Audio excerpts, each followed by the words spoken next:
तो अस्सलाम वालेकुम रहमतुल्लाह।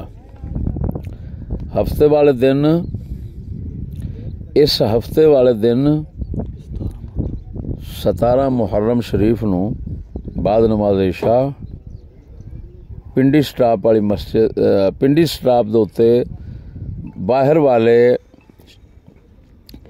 शादी हाल दे विच जलसा शरीफ होना है, जिस दे अंदर मौजू आल रसूल खुदा रसूल की नज़र में इंशाअल्लाह अज़ीज़ नए अंदाज और नए इजाफे के साथ पेश होएगा, तो वक्त ते तशरीफ़ ले आया जी। दूसरा ऐलान सिर्फ और सिर्फ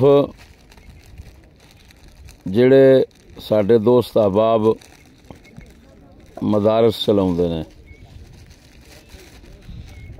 ज़ैली खानखां चलाउंदे ने, उन्हां वास्ते अपने तलबा नूं खबरदार कर दो। 6 माही तकरीरी इम्तिहान शुरू ने।